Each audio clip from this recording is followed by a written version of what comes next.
Look, these are standard Sunni texts. These are not some off-the-wall, offbeat, crazy extremist text. Does Islamic law, is it legal in Islam to marry and to have, shall we say, the words conjugal relations? Is that allowed with girls who are 3 months old, 6 months old, a year old, 2 years old? Sharia is the final implementation, the final understanding of Islam. Is it based on the Talmud? Yes. However, it is not the Talmud. It's an inversion of what is in the Talmud. Now, of course, people are going to say, well, it's culture. No, it's the law. And we'll see. And the law is based on Muhammad's example. Saudi Arabia has famously abstained from adopting the Universal Declaration of Human Rights, citing Article 16's description of marriage rights. These are not open to opinion. These are not open to disagreement or discussion. Consensus is deemed to be binding. So disagreeing with a perceived consensus is posited as disagreeing with Islam itself and the sin. Hello, everybody. How y'all doing? Okay, so I'm going to say it outright. Lloyd, thank you so much for coming back here. I should start with saying a disclaimer, because I know that personally, every time I read those materials, I want to cover my eyes and my ears and go like, I don't want to see it. I don't want to hear it, especially since I have vivid imagination. There are things that need to be heard. And that's what we're going to do. Should we move to presentation mode? How are you doing, Lloyd? Doing very well, thank you. Yeah, I have a slight sore throat, so you'll hear that my voice is affected, but thank you for having me back. Really appreciate that, to be able to share this with your audience, and for you for having the courage to talk about this. Yeah, so should I do a brief introduction? And then I'll do an overview. Yes, please. Of an academic overview of one particular topic. Then I'll introduce the Sharia, and then I want to dive specifically into the Sharia text to actually read what they say, because we hear the word a lot, but we don't actually know what is actually written in these legal books, these manuals that the Muslim scholars write and that Muslims want to impose on us. So yeah, my name is Lloyd de Jong. I'm South African. I live in Warsaw, Poland. I lived in the Middle East for many years, for over a decade. I saw the dysfunction up close and personal. It was a premonition, if you will, or a prophecy of what Europe would look like in 20 years, what Western Europe is starting to look like. When I was in the Lebanon, especially, that really stood out to me, the only Christian country. And having worked very closely with the government, different governments across the Middle East, having traveled extensively as part of my job, having worked with law enforcement and so on, border security, national security, critical infrastructure protection, and so on, I got to see and hear and learn about the problems within the Middle Eastern communities with jihad and so on, up close and personal. And I had to study. I started to learn. And briefly, I was studying counterterrorism at Leiden University, and after Raqqa fell, when ISIS was on the way to being defeated, a cache of books, the kind of religious texts that they used, was made available for a short while, and I had access to this behind the paywall. And I started putting these up on the discussion forum. And let's just say very shortly thereafter, I got banned, because the university did not want me to discuss Islamic terrorism. We could discuss Christian terrorism, we could discuss Hindu terrorism, but when we brought up Islamic terrorism, there were students in the chat. These were housewives, these were 19-year-old geology students who were somehow doing counterterrorism. I was literally the only person on that particular course that was actually active in the field, was actually working in the industry. Everyone else was, I don't know, just doing it for interest's sake, perhaps, but they would run to the administration and complain. And eventually I got banned very quickly, because I started saying that, look, these are standard Sunni texts. These are not some off-the-wall, offbeat, crazy extremist texts. These are standard Sunni texts that are common. And this is where they're drawing this information from. So after I got banned from the university from participating in the forum, I decided, fine, and I'll start a channel and I'll start talking on this topic. So there is Sharia, right? The Islamic law. And I want to ask, what is the relationship between Islam and Sharia? Sharia is the final implementation, the final understanding of Islam. The Quran is incomplete. For instance, ask any Muslim, show me where in the Quran there's a list of the names of the wives of Muhammad. It's not in there. Ask them, where's the Shahada with Muhammad's name? the double shahada. It's not in there. Ask them, show me where in the Quran it teaches you how to perform your 5 daily prayers. Not in there. So what happens is you've got a list of scholars. So the earliest companions of Muhammad are the best Muslims. And then the Muslims, according to the traditions, get weaker and weaker until today. Then you've got certain scholars called the Mujtahids Mutlaq. These are the 4 absolute scholars, the supreme scholars of Islam. They're only exceeded by one other scholar. Besides Muhammad, there's one other scholar greater than them. We'll talk about him at another time, but you've got the Mujtahids Mutlaq, who founded the 4 schools of jurisprudence, 4 schools of fiqh. So these are the 4 schools of Islamic law. And they created the final structure of the Sharia. So basically by interpreting from the Quran, from the Hadiths, from reasoning and such, they then created this legal system, and it's a full legal corpus. Just like you go to law school, you study legal texts. What are the contracts of sale, selling a house, buying a house, property, taxes, prison, all sorts of things, all of the things that, how do you adjudicate what is theft and so on. They created this whole structure, and this structure took about 900 years to finally write. It only got finished in probably the 13th, 14th, 1500s. Is it based on the Talmud? Yes. However, it is not the Talmud. It's an inversion of what is in the Talmud. I know the Talmud very, very well. I've covered the Talmud extensively before. So I've actually spent months just reading the Talmud, looking at the common misconceptions about the Talmud. But it tries to be a copy of the Talmud, but it's an entirely Muslim version of it. And of course, it's an inversion of that, because it stands against a lot of Judeo-Christian principles. It stands against biblical principles. So it tries to be the Talmud, you're saying? In a sense, it tries to be. It's not quite the same. Let's not do that now. Actually, it would be better if I just focus on what the Sharia is. Okay, excellent. So I'm going to briefly go through just quotes out of a book called Bro. Right, it's a Bro, Minor Marriage in Early Islamic Law.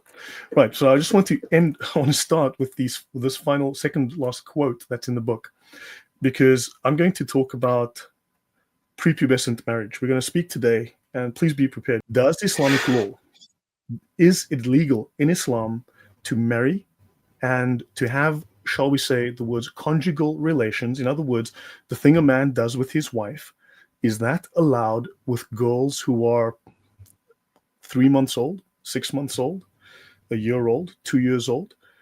That's the question.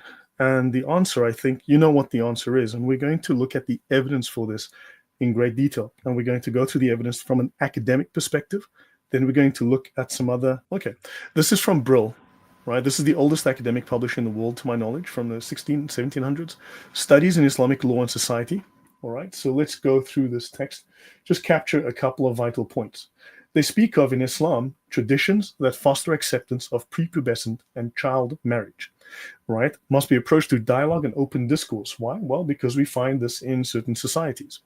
Of the sub-Saharan African countries, where Muslim populations exceed 1 million, 7 of those countries have determined there is no minimum age to marry a girl. No minimum age. So if you think you can marry a girl of 2 years old, yes, it's legal. Let's continue. Even where minimum marriage ages are legislated, enforcement remains difficult, particularly in rural areas, authority is lacking, and in areas where there is cultural assumption that early marriage is a religiously sanctioned institution. And we're going to have a look at that when we dive into the Sharia itself.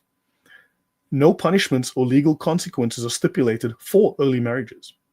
Thus, it remains a common practice in rural areas, for instance, of Egypt, to marry off girls at the age of 13. In Syrian refugee camps in Jordan, Iraq, Egypt, Lebanon, and Turkey, where there is no recourse to any sort of state authority, there have been dramatic increases in child marriage since 2011.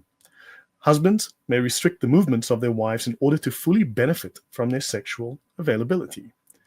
And it says here, although the Encyclopedia of Women and Islamic Cultures asserts that the marriage age in Yemen is 14, Yemen has been grouped with Saudi Arabia as not having determined a minimum age for marriage. Now, of course, people are going to say, well, it's culture. No, it's the law. And we'll see. And the law is based on Muhammad's example. Saudi Arabia has famously abstained from adopting the Universal Declaration of Human Rights, citing Article 16's description of marriage rights. So they don't like Western law. Wonder why? Saudi Arabian jurists, the issue of minor marriage is inextricably tied to the consensus, the ijma. The ijma is the consensus of the scholars on how to interpret Islamic law and what the fixed rulings are. So there's also a variation. We will discuss those. I have mentioned that before on your channel, but there are certain rules that are fixed. These are not open to opinion. These are not open to disagreement or discussion. Consensus is deemed to be binding. So disagreeing with a perceived consensus is posited as disagreeing with Islam itself and a sin. Saudi Mufti Salih al-Fawzan reverses the order as he argues his case for prepubescent marriage. He looks to the Quran, 65:4, that's the verse 65:4, the famous one, and then to the model of the Prophet's marriage to Aisha at age 6, with the marriage consummated at age 9, and then to the consensus of the scholars. We will examine that in detail as well from Islamic sources. The Sharia does not define a girl's marriage age, he writes, and it does not.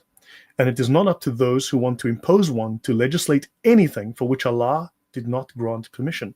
He says Allah did not grant permission for anyone to legislate a minimum age for marriage because it is not part of Islamic law. It is not part of Allah's will. It is not Muhammad's example. And he says if you do this, if you legislate a minimum age for marriage, it will lead to communal destruction and untold suffering. Okay?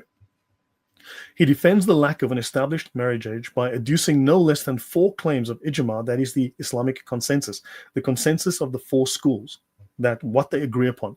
And you will see that Islamic scholars, all the 4 schools, agree on 75 to 80% of things, and the rest are a variation, which are not of a critical nature, which are not of a fundamental nature.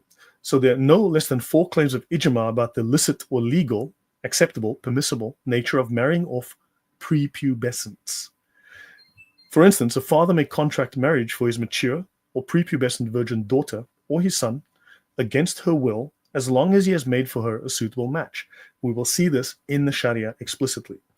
There is no difference of opinion over the father's ability to compel the prepubescent virgin to get married.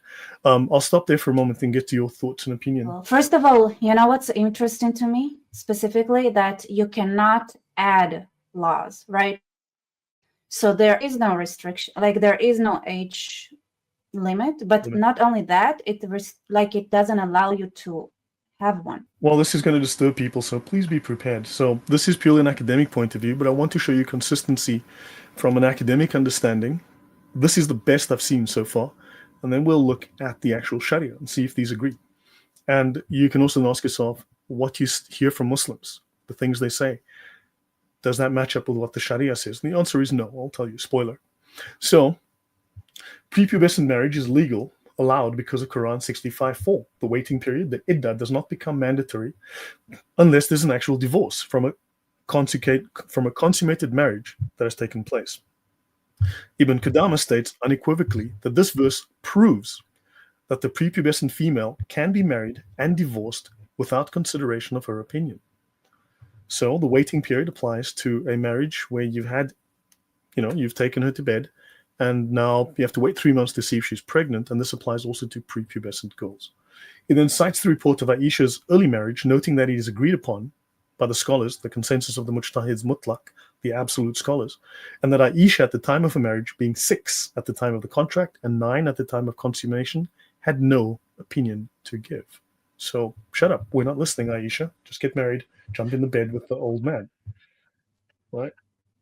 And prepubescent virgin females can be married and divorced without taking their opinions into consideration. Divorce can only occur after consummation, after the husband has had. The language of the juristic discourse indicates, have it performed upon them. Rebecca, what is it when a woman has sex forced upon her without her consent? Well, it starts with an R, ends with an E.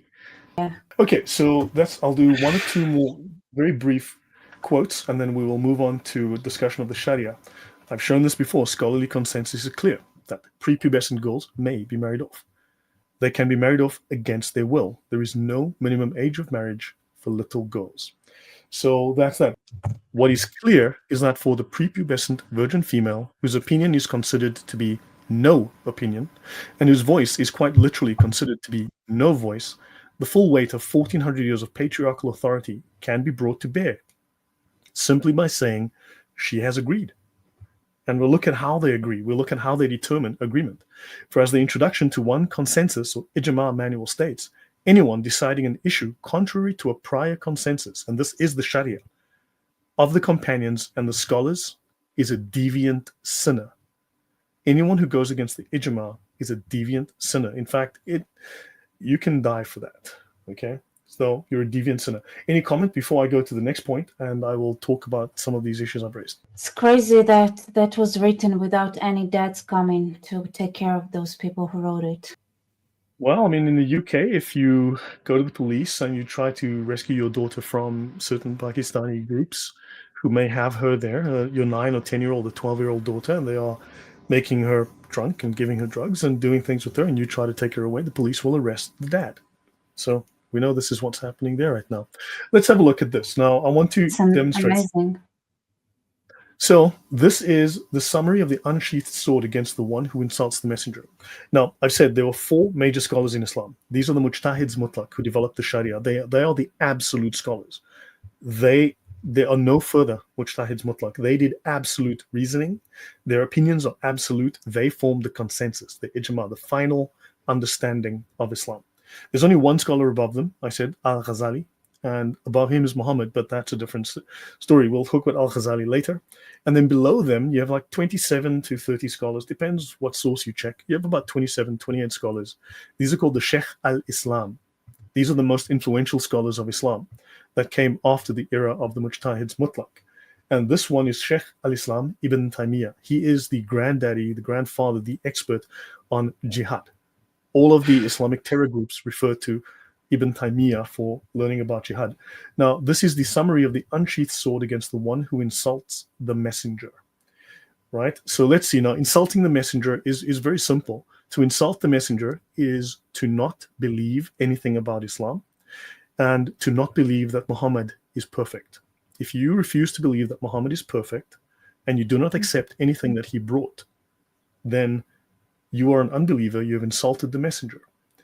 Let's look at the punishment. The first issue, whoever insults the Prophet is to be killed, whether they are a Muslim or a disbeliever. Now, Rebecca, do you believe that Muhammad was perfect? Perfectly evil. So you see, whoever insults the Prophet is to be killed, whether they are Muslim or a disbeliever.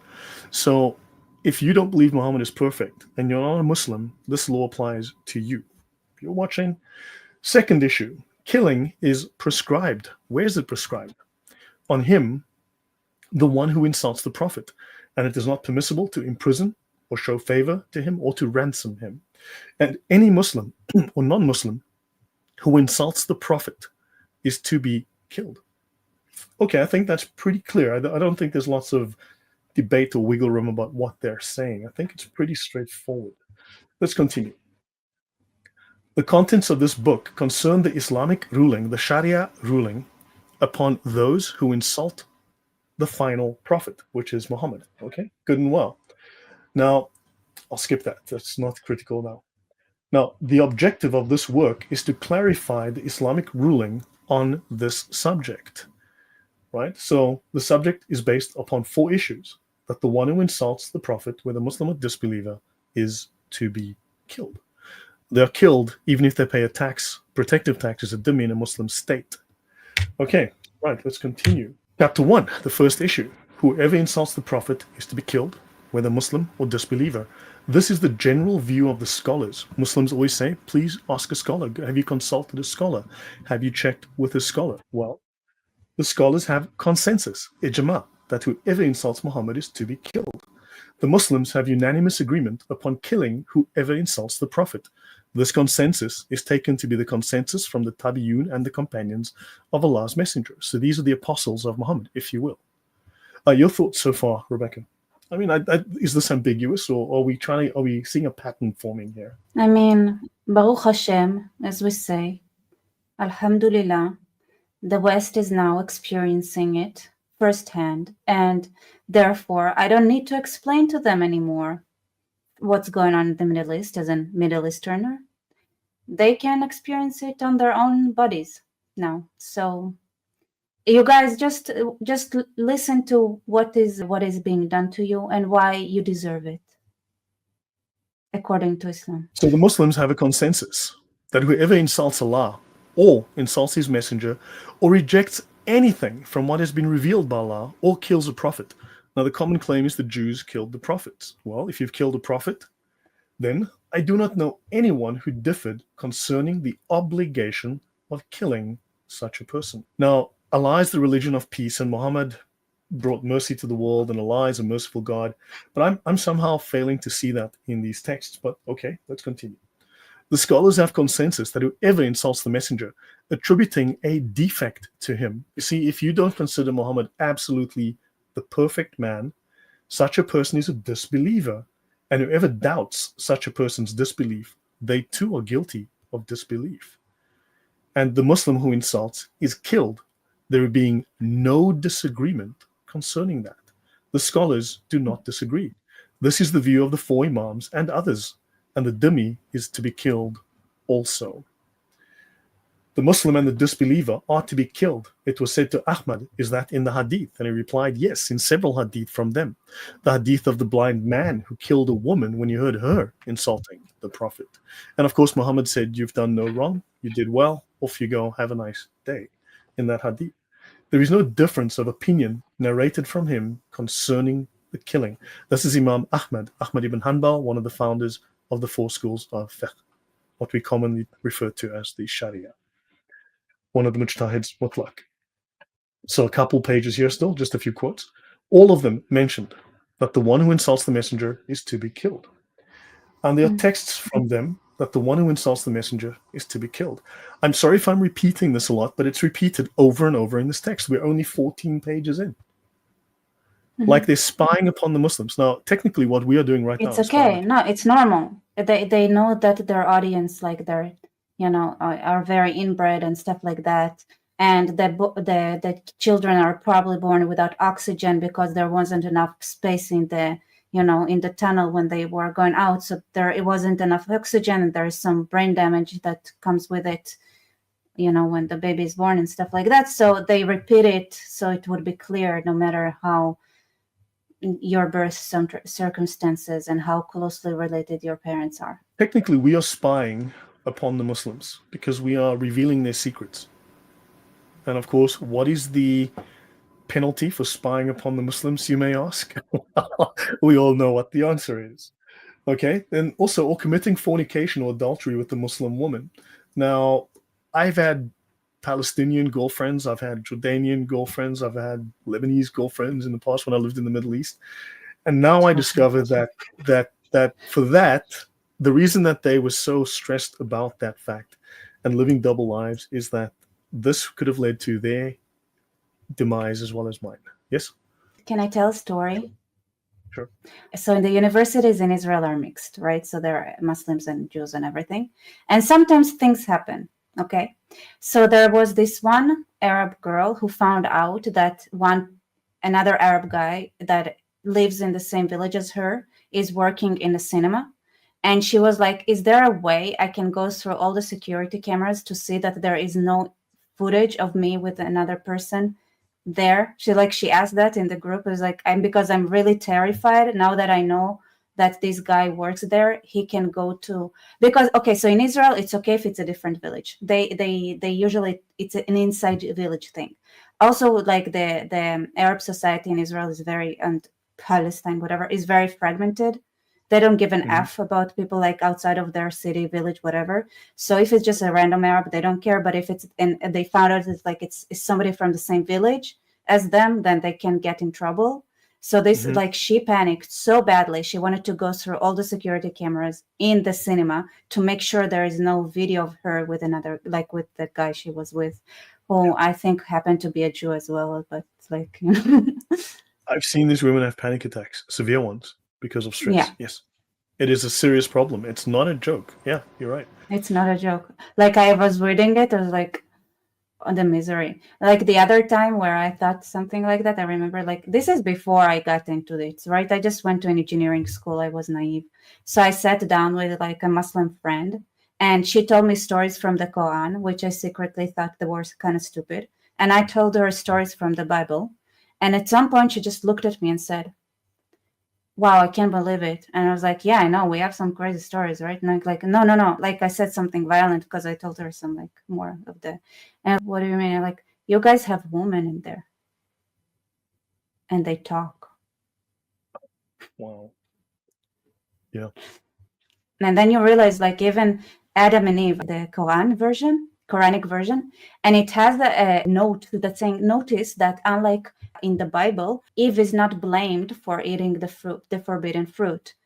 And I was like, I read the passage, yeah, because she's just a plant.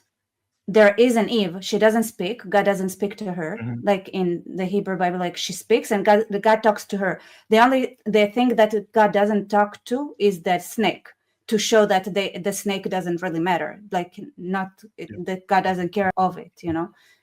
And then like, so the snake was not being talked to because it doesn't matter. So here the woman is not. She doesn't talk and she's not being talked to, so she doesn't matter.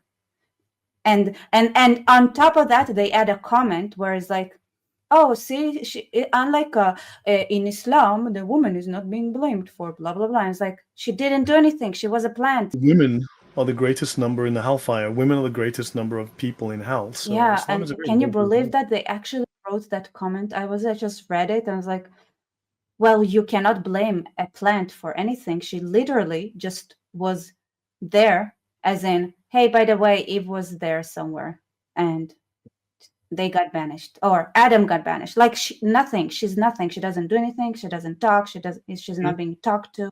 She doesn't, and no actions. And it's like, and then on top of that, they write, well, you know what? I'd rather be blamed but allowed to take an action. To exist.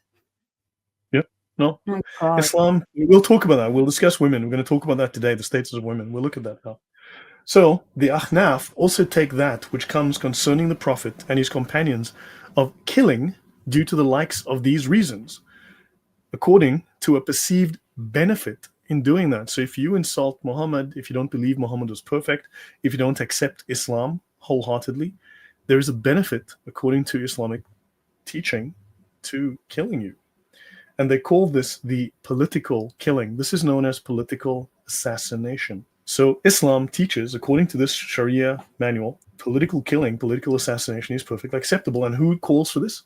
It is for the Imam to give a discretionary punishment with killing in those matters. So the Imam at your mosque has to decide, we need to go and assassinate some people. See? Now, I want to note that there is no one Sharia manual that covers everything. There are some very large manuals with thousands of pages. We will look at those. However, there's no one manual that covers everything. There are 4 schools of fiqh. There are specialist scholars. Some schools have specialized in a given area, and the scholar in that school is given speciality. He's the top expert. So from other schools, they will refer to that scholar when they're referring to a given topic. And so they will cross-reference. Again, there's 75-80% of the rulings are essentially identical. Where they differ, where they don't necessarily agree, is within a given range on things that are non-critical, things that are not foundational. Let's finish this up on this text. The majority of them gave the religious verdict that the dhimmi who insults the messenger on numerous occasions is to be killed. Now you can know why people have been killed in Europe for talking about Islam. And the evidence for the obligation of killing the one who insults, right? This is taken directly from the Quran, from where you would expect it. And so if you insult Allah or his messenger or Islam, the religion, or the book, the Quran, and such behavior breaks the covenant, this is in the Quran and the Sunnah, and the consensus of the Sahaba, the companions of Muhammad, and their followers of, and so on. Also, it is based on reflection. As for the Quran, the first place is in the saying of Allah, fight against those who believe not in Allah, nor in the last day, nor forbid that which has been forbidden by Allah and his messenger, and those who acknowledge not the religion of truth, the Deen al-Haq, Islam, and the people of the book, the Jews and the Christians, until they pay the jizya with willing submission and feel themselves subdued. So this verse says exactly what everyone knows it says, but Muslims will deny this, of course. We'll talk about that denial and the obligatory lying doctrine in Islam as well later. So the order is to fight them until they pay the jizya and feel themselves subdued. So it is not permissible to leave them alone until they are in a subdued state and pay. Goes on to say, they violate their oaths and attack your religion. But if they violate their oaths and attack your religion with disapproval and criticism, then fight the leaders of disbelief, for surely their oaths are nothing to them. It is an obligation upon us to sacrifice our blood and our wealth until the word of Allah is uppermost and there appears nothing in our lands. Now, Spain, for instance, is an Islamic country. You may not know this because I've noticed. once upon a time, the Muslims had conquered it. Any land that the Muslims have conquered is known as waqf. It's an endowment given by them to them by Allah, and they have to go back and make it Islamic again. So any land that was once conquered, so Jerusalem was once conquered, Israel was once conquered by the Muslims, so therefore it is considered Islamic land, and you are living there in Islamic land, which belongs to Allah, so they've got to go and take it back. It is their obligation to take back all of Europe that was once under Islamic control. And it's also their obligation to go and obviously convert all other lands by force to Islam. So there must appear nothing in our lands that is harmful to Allah or His Messenger. Harmful would just be disbelief. Final couple of quotes, and then I'll move on. So, fight the leaders of disbelief. Fight them. Violation of their oaths by itself necessitates fighting them. Fighting was obligated in this verse, saying, fight the leaders of disbelief. And will you not fight a people who have violated their oaths and intended to expel the messenger? Okay, and it goes on. And this is the way, the sunnah of the messenger of Allah. He would spill the blood of whoever harmed Allah. Now, you can't harm Allah. He's a deity. He's in heaven. But if you don't believe Allah, if you insult Allah, that's harming Allah. And if you don't believe Muhammad, that's harming Muhammad. And who criticized the religion or something from it. So they would spill the blood. That is the sunnah, the example of Muhammad. They must kill whoever criticizes Islam. Whoever criticizes the religion, it is obligatory to fight them. I think the point essentially has been made. Do you think this is clear? Do you think there's any mercy or any peace or anything like that? Or do you just see slaughter here? I see a future where they fight until the last blood, Baruch Hashem, and disappear from earth. I think those conditions are acceptable and doable. We just have to understand them and follow through, guys. Yeah. So those who disbelieve in the verses or signs of Allah and kill the prophets without right and kill those men who order just dealings, then announce them a painful torment. And this verse obligates torment. And the Muslims then have to torment you by fighting you. Criticizing the religion or any part of it is an emphasized part. It obligates fighting. When there is offensive criticism of the religion of Islam, we fight whoever we don't have a covenant with. And that is obligated. And whoever we have a covenant with, the fighting is obligated due to the need to subdue them even more so. So, yeah, I think that is clear. I think we've made our point there. So any questions before I go to my slides now? Let's see, are there any questions? Let me go through a couple of super chat if we're having a break here. Okay, Shana, thank you for your support. The comments on the article about grooming gangs said things like British girls are very forward, their parents should watch them better, insults to the messenger. They can't insult Islam.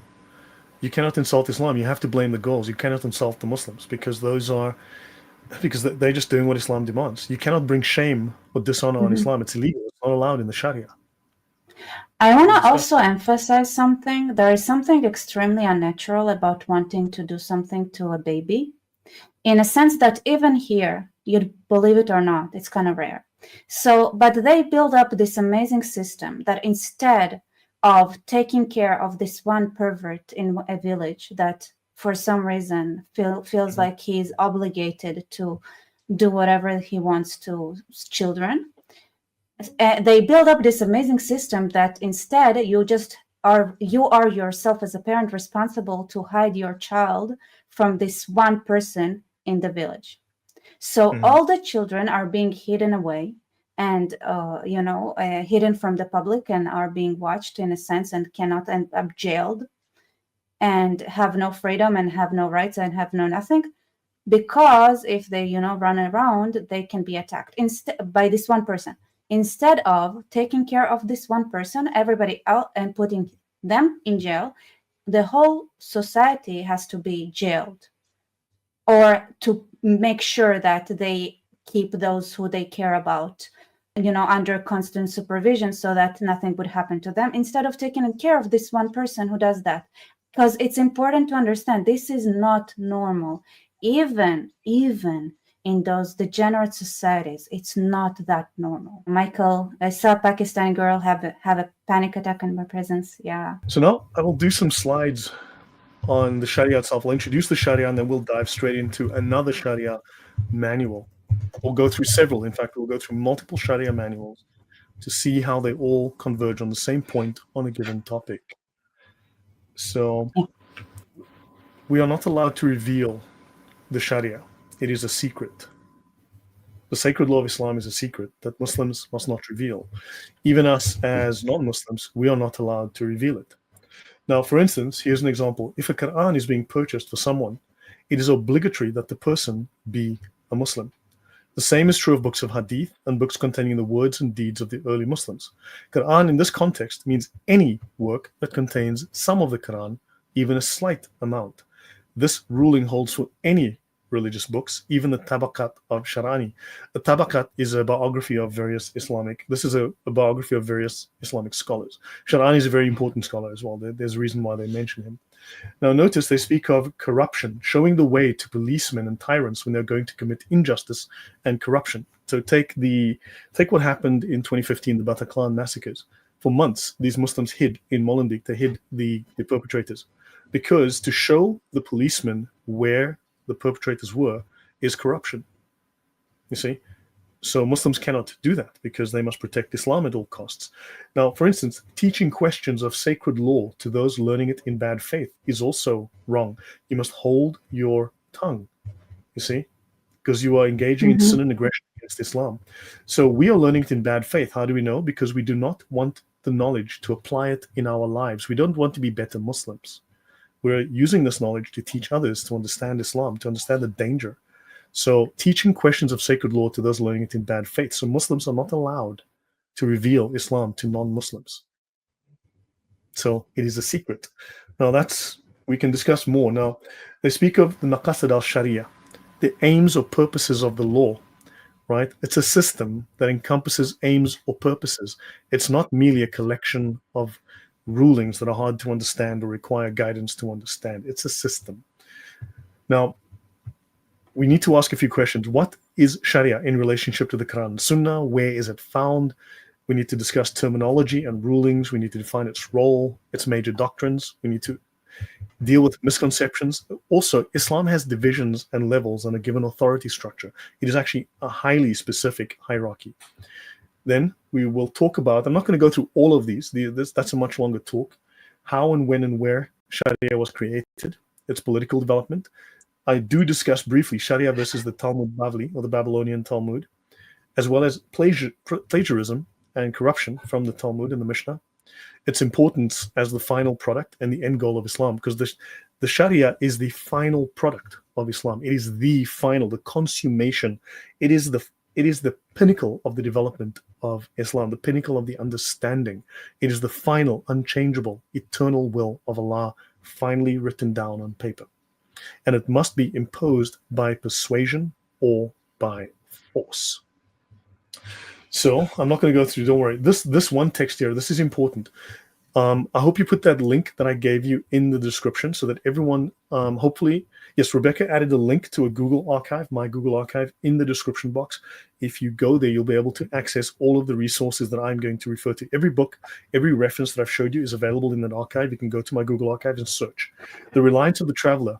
This is a 14th century manual that was recently translated about in the 1980s.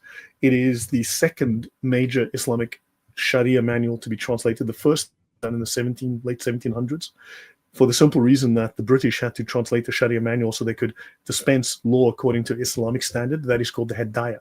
It is with the Hanafi school. It is 2,652 pages long. It is an enormous manual. We're going to look at that today.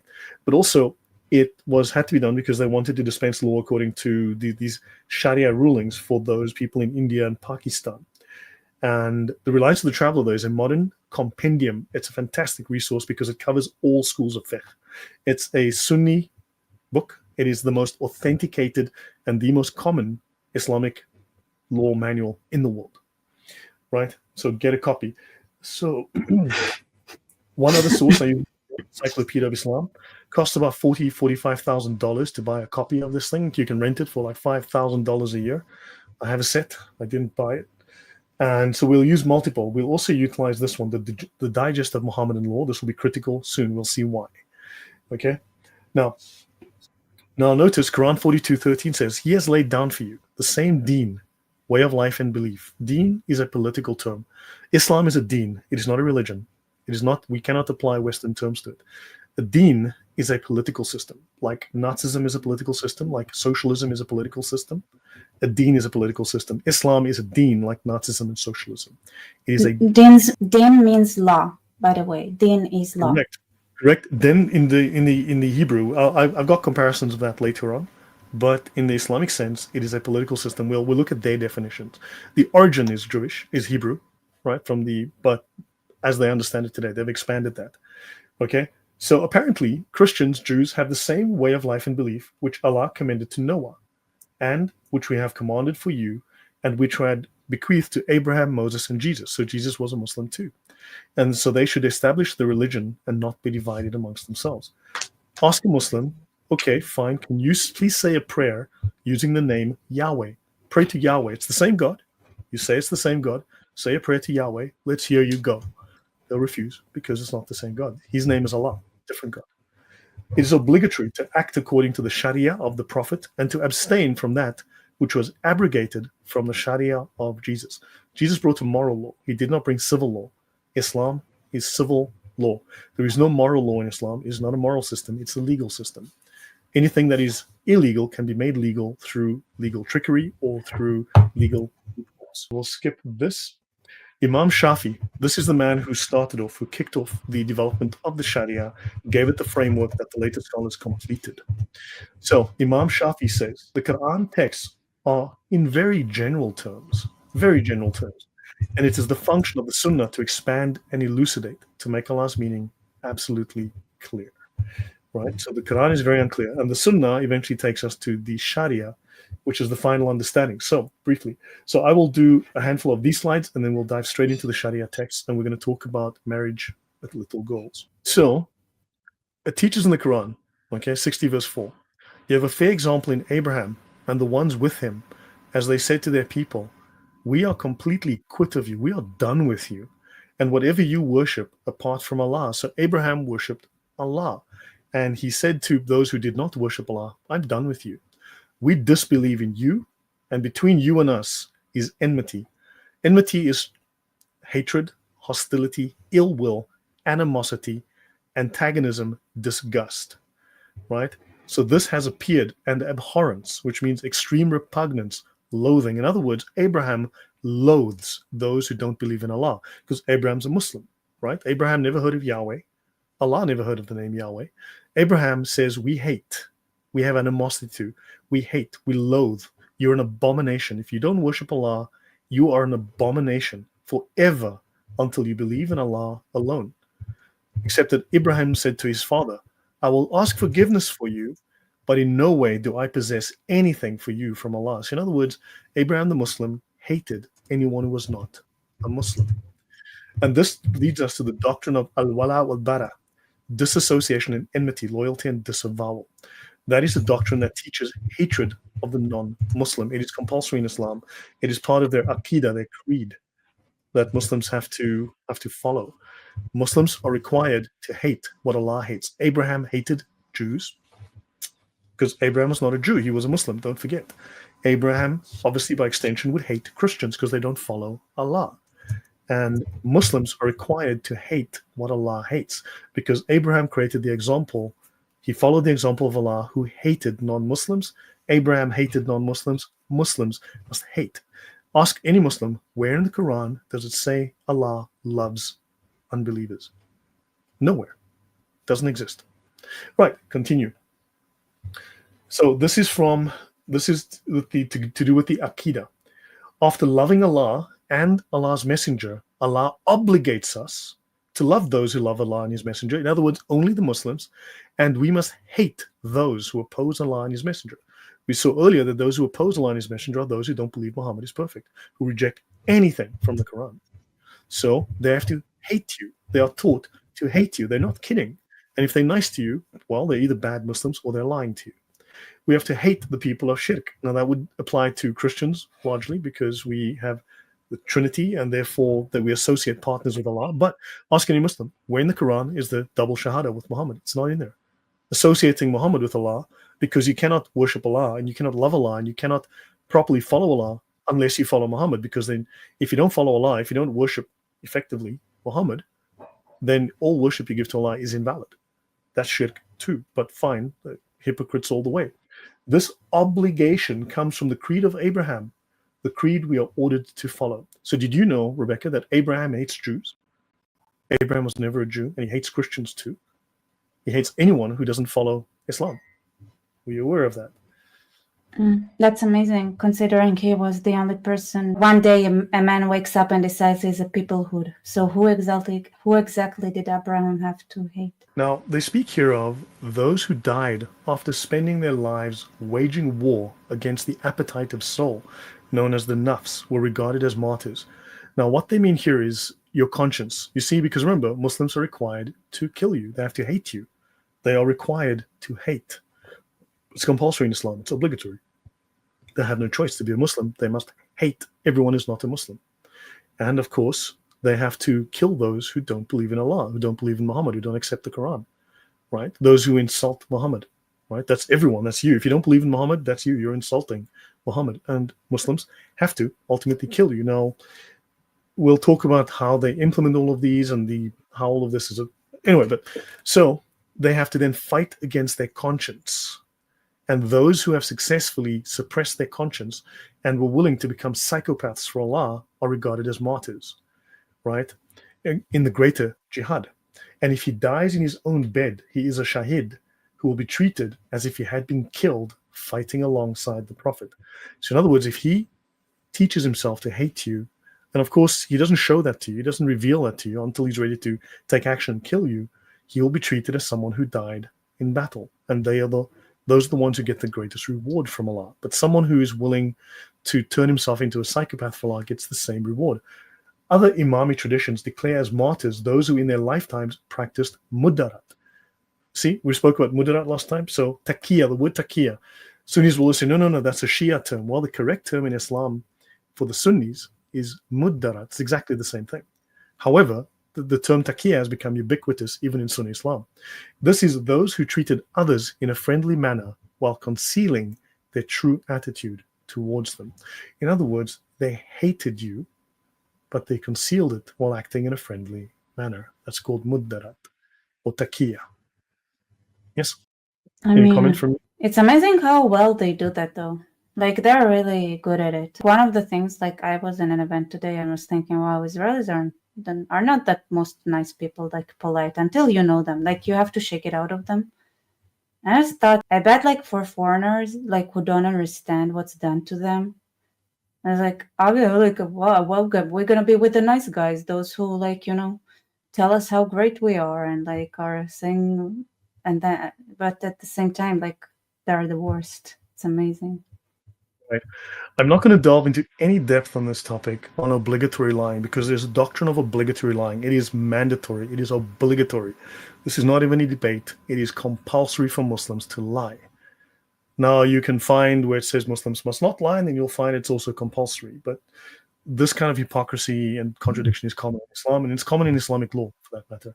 But notice here, there's this definition here in the index: disagreements between people, smoothing them over through deception, covered in section R8.2 and R16.1 in this Islamic law manual called The Reliance of the Traveler, the Umdat al-Salik. See, if there's a disagreement between people, Muslims must smooth over disagreements through deception, not as lying. They actually have manuals that teach how to lie, when to lie, who to lie to, why to lie, different kinds of lying. He who settles disagreements, this is in the Umdat al-Salik, the most common Islamic law manual in the world, section R8.2, as you can see here, on lying. This is a sacred law manual, Islamic sacred law manual, talking about lying. He who settles disagreements between people to bring about good, as defined in Islam, in the Sharia, or says something commendable is not a liar. Okay? Because Muhammad permitted untruth in settling disagreements. I did not hear him permit any untruth except in war, in settling disagreements, as in smoothing over differences. They can lie. if they want to smooth over differences. And this is in the chapter on lying, but we'll delve into that more deeply. That would take 2 hours on its own, just to go through lying in Islam.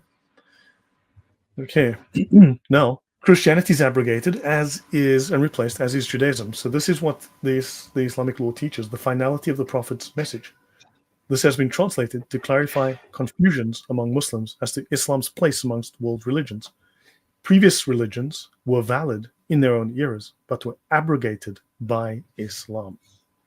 There are erroneous. Yeah. It's just like it's only Muhammad is like the last one, where nothing after that. Okay. It just shows like there is a stop at the thinking, right? So there are no more prophets, like there is nothing new to bring, basically. And notice he says there are erroneous theories advanced by some Muslims affirming these religions' validity, but denying or not mentioning their abrogation. Or that it is unbelief, it is kufr, and we know what the Muslims said they must do to those who hold unbelief. That the remnant cults now bearing the names of formerly valid religions such as Christianity or Judaism are acceptable to Allah after He sent the final messenger to the entire world. This is a matter over which there is no disagreement among the Islamic scholars. So Islam is the final religion that Allah will never lessen or abrogate. So we are all part of remnant cults of formerly valid religions. So if you read further into that, anything that you say when you try to speak to Allah, your prayers and your words fall as dust at your feet. Jesus, God, whomever just ignores you. You're ignored. God doesn't even listen to you. Doesn't even know you exist until you love him. So now a common Bedouin saying. So we'll do, let me see which slide. So I'll do a couple more of these slides, then we're going to dive into the Sharia manuals. Again, obviously I'm touching on Sharia manuals, but we're going to dive into little goals. I am against my brother. My brother and I are against my cousin, and my cousin and I are against the stranger. Sometimes quoted, I and my brother are against my cousin. I and my cousin are against the stranger. So understand there's a certain loyalty amongst these groups, and you are part of the out group, not the in group. So this is part of the hatred, the al-wala wal-bara, hatred and enmity of the out group, right? So now the Muslim is the brother of the Muslim. This is in the Sharia. The Muslim is the brother of the Muslim. You should not insult or bring harm to, you must lie to protect him. It is sufficiently wicked for someone to demean his fellow Muslim. In other words, you must lie to protect him, you must do whatever you can, because to demean another Muslim is to pour insult on Islam, is to bring negativity upon Islam. So they will defend each other. Now, Islam's purpose, I'll skip this. This is not really important. I'll do this one here. Islam's political purpose, the main doctrine in Islam is called commanding the right and forbidding the wrong. There's a handful of verses that talk about it, like we'll pick this one, Quran 3:104. Let there rise out of you a group of people inviting to all that is good. That's the Sharia. Commanding what is right and forbidding what is wrong. So commanding the right and forbidding the wrong is the fundamental doctrine of Islam. Yes, and that's, someone says, Livian says, that's why Muslims don't condemn the grapists. That's why Muslims don't condemn things that Muslims do, because they have to support all Muslims. They cannot bring shame to Islam. So this commanding the right and forbidding the wrong is the fundamental doctrine of Islam. In other words, they must command the Sharia, and they must make sure that no one else violates the Sharia. Actually, let me do something here. Let me jump into something. And okay, see here, this manual covers a great number of topics. Like, for instance, the validity of following qualified scholarship, covers marriage, divorce, the pilgrimage, fasting, the prayer, purification. All of these topics that Muslims follow is here. Divorce, justice, enormities, commanding the right and forbidding the wrong. That is something that is covered here. Commanding the right. This is the main doctrine in Islam. Now, I want you to just briefly, I'll cover this another time, look at what Islam teaches here. To command the right, which is to enforce the Sharia and prevent others, non-Muslims, from violating the Sharia, explain that something is wrong. So you have to speak up with your mouth. Then you must forbid the act verbally. Then you must censure with harsh words. This means verbal abuse, swearing, insulting, whatever you need to do. Then notice, right the wrong by hand. Physically break things. Beat, hit, kick, throw things, throw stones, throw bricks. Then intimidation. Intimidation comes after actually physically taking action. Then assault. Isn't it vandalism, like the Korean? Writing the wrong by hand. It's vandalism, right? Vandalism, effectively, yes. But you can also slap Mm. people or kick them. This is like low-level Right. violence, low-level physical Mm. violence. You can hit people or kick people. This is not a beating, but it's like giving someone a slap or kicking them or something, or breaking something or throwing stones, or breaking, like in at churches, breaking the statues and so on. Intimidation. And notice the Islamic law, this religion of peace, teaches as part of its holy law to be like Muhammad and Allah, assault and force of arms. If this doesn't work, assault people, get your friends, bring a gang, assault them, and then bring weapons. See, that's what Islam teaches. This is the law of Allah, the eternal law of Allah. Okay, let's go back to the presentation. So let's skip all that. The Aqidah refers to those matters of faith which are believed in with certainty and conviction in your heart and soul. They are not tainted with doubt or uncertainty, right? So this is like the Nicene Creed in Christianity, or maybe there's a creed in Judaism, but this is the orthodox beliefs, right? It's the foundation of the faith, and it means there should be no deviations.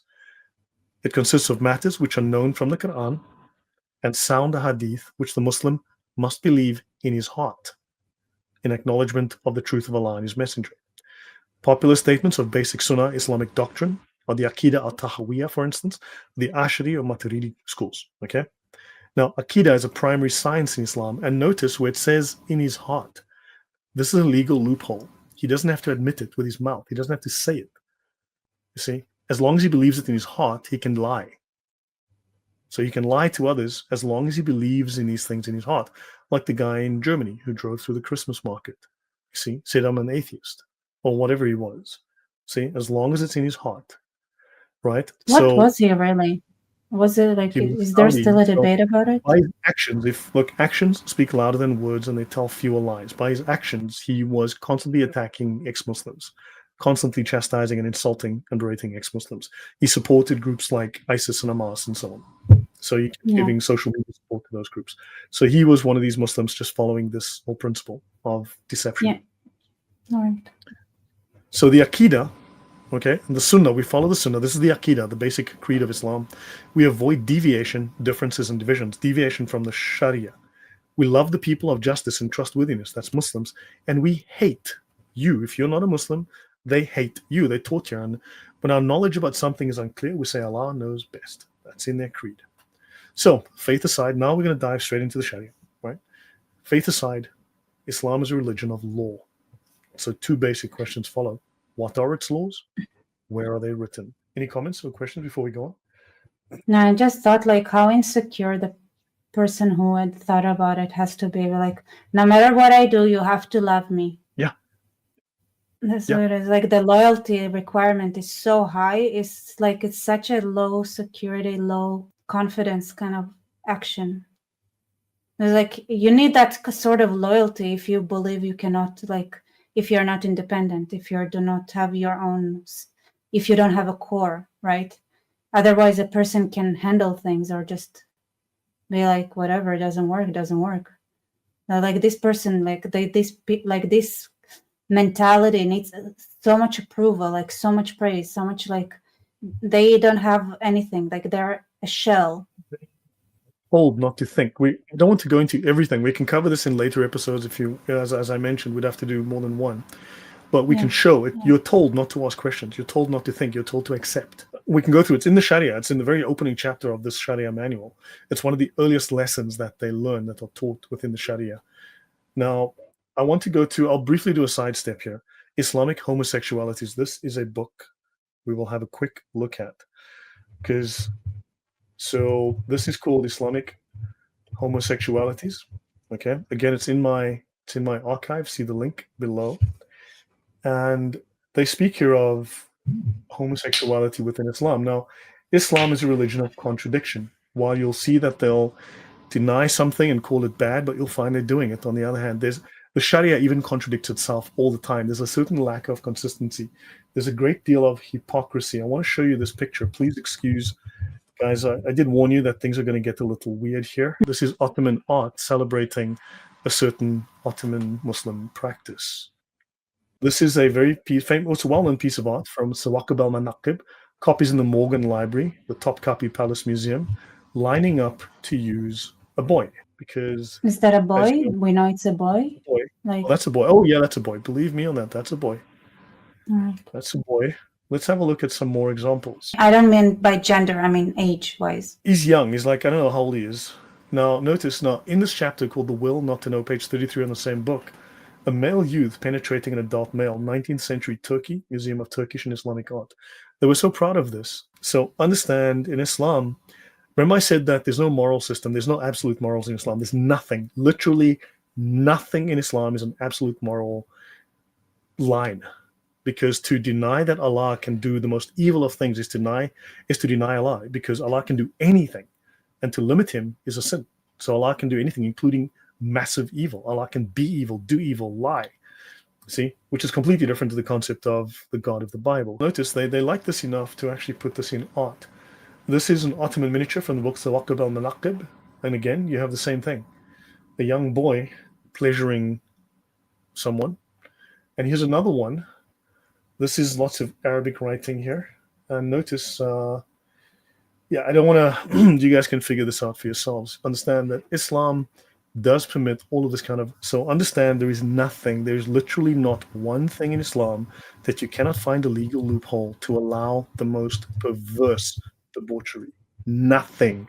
There is not one single thing. Now, this is important. Pakistani courts, for instance, we'll use Pakistan as an example here, and we're going to use two Pakistani PhD professors, right, who both teach law at Punjab University in Pakistan. So these Sharia manuals from the 14th and 15th and 13th and 12th centuries are still in use today. They're not obsolete. They're not past. They're not, oh, that's old-fashioned. It's now the 21st century. No, that's not true. They're still using them today. Because the point is that at the moment, Sharia is not fully enforced. But one day they want to fully enforce it under a caliphate. ISIS, the Taliban, they were fully enforcing the Sharia. Now, on the basis of this exploratory analysis on this paper of the reported cases, the following books are relied upon more frequently by courts. These are actual modern-day courts in the 21st century to derive what is an authentic point of Islamic law on a particular issue. So, for instance, the Hadaya. And we will quote the Hadaya, this book, The Digest of Muhammadan Law, and a couple of others. This digest goes back a few hundred years. The Hadaya goes back hundreds of years as well. Okay? This is from a paper called The Genealogical Analysis of Islamic Law Books Relied on the Courts in Pakistan. Shahbaz Ahmad Chima, professor, PhD. And this guy, he's now a full professor as far as I know, because this was written some time ago. And Samir Ozair Khan.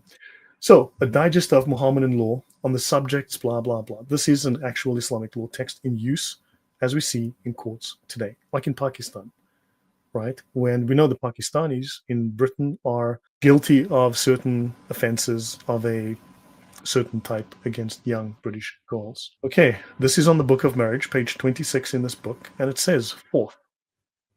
Shall I read this? I mean, we call it love jihad.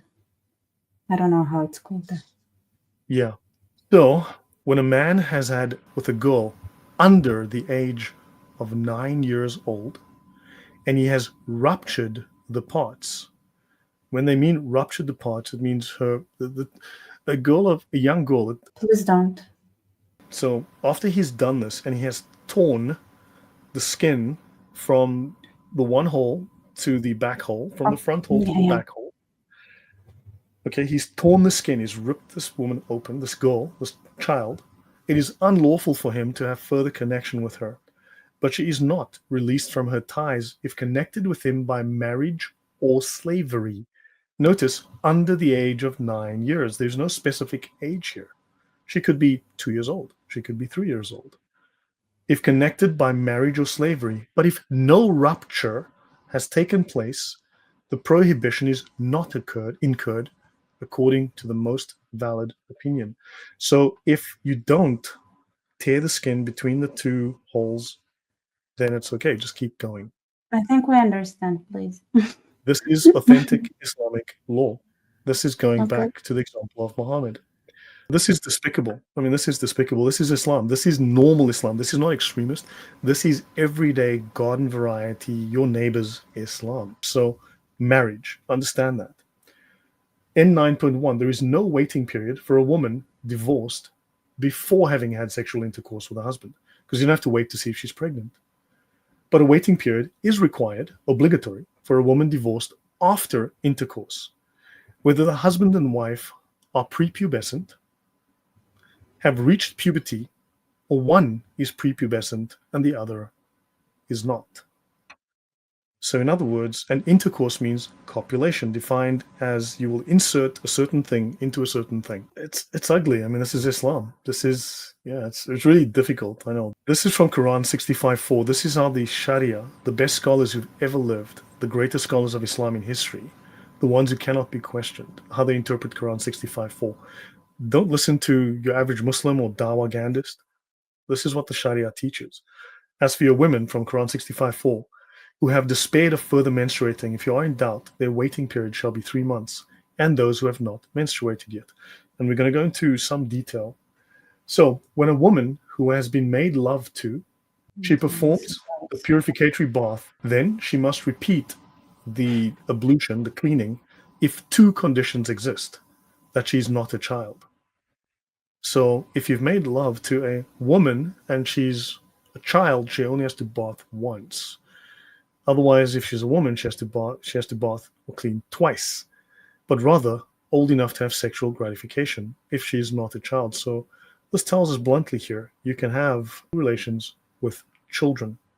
And they speak here of a full indemnity is paid for injuries which paralyze these members, or for injuring the peritoneal wall so that they become one aperture. This is known as a medical fistula. This book here, 0413, Book of Justice, page 592, because they speak at length about the medical issues that occur from this with very young children. So puberty, according to Islamic law, right, they always say, well, it depends on puberty. Puberty applies to a person after the first wet dream, or upon becoming 15 in lunar years, or when a girl has had a first menstrual period, or when she falls pregnant. How do you find out through pregnancy if someone has reached puberty if you don't have sex with them first? So even though it says, hold on, you have to wait until puberty, it says, well, unless you don't want to. Do you understand the hypocrisy? Islamic law, no matter what Muslims tell you, Islamic law contradicts itself and it overrides itself constantly. This is from a book called The Heavenly Ornaments. It's called the Bahishti Jeva. It is a very famous book in India and Pakistan, and it's 3 volumes. It's called The Jewels of Paradise, or The Heavenly Ornaments, a favorite with the people of the Indian subcontinent, as well as the Indian Muslim diaspora all over the world. It's a comprehensive handbook of fiqh, of Islamic rituals and Islamic morals. We can read in this book, if a person has with a minor girl, then ablution will not be obligatory on her, but in order to get her into the habit, she should be made to bath. This is in the Bahishti Zever. This book is an encyclopedia of Islam, dealing in a simple way with the tenets and principles to practice in day-to-day. Let's have a look at something from the Reliance of the Traveler. Infant wife adultery. Is your infant wife, who infant is defined as in the cradle, is she cheating on you? Has she cheated on you with another man? Is it her fault or is it his fault? Let's find out. Islam has an answer for you. A husband who accuses his wife of adultery is disciplined. Okay? Especially when adultery is impossible, such as when the person accused is a mere infant. Infant is defined as a baby in the cradle, someone who's still getting milk from the mother. Okay? So yeah, if your infant wife was having sex with another man, it wasn't her fault. You see, she didn't approach it. Yeah, I know, it's disgusting. This is Islamic law. This is filth. It is absolute filth. It is horrifying. The first time I read this, I cried. You must understand, the first time I discovered this, I cried. It was horrific to me. In what real life scenarios did they have the feeling they had to write it down, like in a book where it's like, it's like case study that they had, like several of them? I don't know. I mean, this is Islam. This is what's in the UK right now. This is what's in Palestine. This is what's in Pakistan. This is what's happening in India. This is what's happening in Germany, in France. This is what Sharia is. This is what Muslims believe in. They want to enforce this. People have to realize you're dealing with something that is revolting, sickening. It's morally unclean. It is filth. Yeah. When a free woman, I don't know how a woman who's prepubescent is a woman, but okay. When a 5-year-old girl finds a nice match and says to the guardian, her father, her grandfather, whatever, I want to marry that guy. the guardian must marry her to him, whether she's a virgin or a non-virgin, whether prepubescent or not. She can be a prepubescent non-virgin, but if she wants to marry someone else, he has to. Do you understand the problem here? Hopefully the audience... If the audience had ever talked to children ever in their lives, they might notice that children that tend to marry quite often whatever they encounter, a dog, a cat, the neighbor's child, whatever. Yeah. So hopefully people can understand there is no prohibition in Islam on diddling little girls, or little boys for that matter. A guardian may not marry his prepubescent daughter to someone for less than the amount typically received as marriage payment by similar brides, nor marry his prepubescent son to a female who is given more than the amount typically received. Applies to boys as well, largely girls, mostly girls, but the law applies to little boys as well. And they speak here of the divorce of a wife who is prepubescent, right? And then it says there is no waiting period. We've covered this one already. And the waiting period for a woman who does not menstruate, whether prepubescent or postmenopausal, is 3 months. Again, it repeats, prepubescent. So, yeah, let's see if there's anything else. Prepubescent. Okay, and then they speak of if the offender is someone who with the capacity to remain virginal. So you catch someone having illegal sex. If he or she is stoned to death, right, it's very clear. Stoning is still a law. They are stoned to death if they had the choice to make, but they decided to illegally have sex. And it says a person is not considered to have the capacity to remain chaste or a virgin if he or she has only had intercourse in a marriage that is invalid, or is prepubescent at the time of marital intercourse. So you can't stone them if they were prepubescent at the time of marital intercourse. Islam allows child marriage. It allows men to marry and do the F word with children, including infants. And I mean the word infants. It's written in the text in black and white. Okay, so what happens if, like, they won't survive it? Like, where's the reference to that? Blood laws will have to come into play. I mean, blood laws will have to come into play. There might be They do? recompense to the family. I mean, look, it's not like, first of all, the Sharia is not a confession. And the scholars also have to do reasoning to determine what the laws are. So there's going to be rules and regulations. Not every single case is found in the Sharia explicitly. So they're going to have to do some reasoning. In some cases are. There are loads of Sharia books. So cheating is there, but not if there is like damage. If there's damage, there'll be compensation. There will be compensation to the victim. She has to be looked after, and there may be compensation to the family as well. This is 2,600 plus pages of text. It's 4 volumes. That's Hanafi law, which is the largest school of fiqh in Islam. And they say the puberty of a boy, right? Puberty is established by circumstances. So basically your 18th year, the previous one said 15 years. The puberty of a girl is established by menstruation, by nocturnal emission, or by pregnancy. Now, how do you get a girl pregnant if she hasn't menstruated and she hasn't reached puberty? How do you get her pregnant to find out? Now, for instance, the Muqtasar al-Qaduri, commonly referenced, the reaching of puberty by a girl is by way of menstruation or pregnancy. Great, repeats this. If none of that exists, then she is a minor until she has completed 17 years. But if she felt pregnant, then this minor, well, clearly was a woman. So understand, this is the literal filth that is Islam. So a nikah, or marriage, it speaks of women it is lawful to marry and those with whom marriage is unlawful. I'll read a few lines from the Hidayah.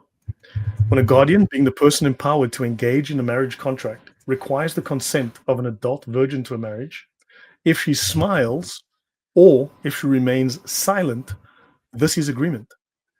So if he says, hey, you're going to marry that guy, if she smiles or she remains silent, that's agreement. Now, you will find in the Sharia, it'll say elsewhere, we can discuss another time, it says if a woman who is already had puberty, who's an adult, if she says no, you cannot compel her to marry. But then you'll read elsewhere, often in the same text, often in the next sentence, it'll say, however, you can do exactly that regardless. So this whatever is not a Sharia law, discussion. This is just one person at a time, right? Like it's not an argumentation between different opinions there that present, like one saying that you should ask them and the other saying not. so there are these variant opinions, but what you find is that, you see, if they say that it's A in one book, now see, a Muslim can then look in the Quran. There's so many controversial, contradictory verses. If you say, but Quran X and Y, then they'll say, hold on, but A and B, right? Because there are verses that contradict. And it's the same in the Sharia. If you show the one thing, then they'll go to another one. I mean, potentially, but except that the Sharia, generally speaking, is very clear, it clarifies the Quran, exactly what it means. But you'll often find it contradicts itself. They'll say, well, a girl that's post-pubescent who disagrees can't force her to marry. And then it says here, well, yeah, but see, if she remains silent, then she wants to. You see, so they're always loopholes. They're always finding loopholes. So the Prophet has said a virgin must be consulted in everything which regards herself, and if she is silent, it signifies assent, agreement. And assent is to be supposed as she is ashamed to testify her desire. She also doesn't want to be beaten, that's why. Laughter is a still more certain token of assent than silence. So if someone comes to you and says, hey, I want you to marry a 16-year-old girl, you say, hey, I want you to marry this 59-year-old pervert. And then she laughs because she thinks it's ridiculous. That's like, yep, she agreed, let's go. Some have said weeping, nor is her weeping a disapproval. You see, because weeping, crying and objecting, that's disapproval. But some have said even weeping is not a disapproval if it's not accompanied with noise and lamentation. So if she cries and doesn't make a scene, then she's agreeing, man. You see, they will always try and find a loophole to change something around. If a man contracts an adult virgin in marriage to another without her knowledge, upon her receiving intelligence of it, right, the same token suffice. If she laughs or remains silent, she consents to the marriage, right? So that's how they figure that out. The silence is a sufficient sign of her acquiescence. Then we speak of infants may be contracted in marriage by their guardians, and the marriage of a boy or girl under age is lawful whether the girl is a virgin or not. A boy or a girl under age doesn't matter if she's a virgin or not. How did the underage girl become not a virgin? Because she had a different husband before when she was 3. See? And she was lucky that she didn't suffer a fistula. So yeah, your comments or thoughts on this so far? Because I think all of these sources will just corroborate each other. It's heavy, but we should definitely have more like that until the message is clear, without having to experience it firsthand. All right.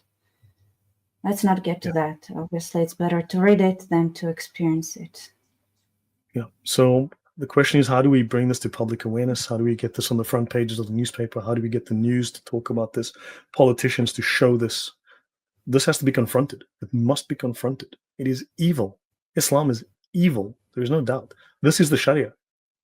This is their law. I also want to say that whatever content I have, feel free to use it. You're really like cutting clips, whatever. Like if you put the work in it, like feel free to just post it wherever. Like this is more important than anything else. Okay. So if you guys see something, like feel like, as far as I'm concerned, I hope it's okay with you, Lloyd, as well. Yeah, no, I allow anyone to use my materials. Yeah.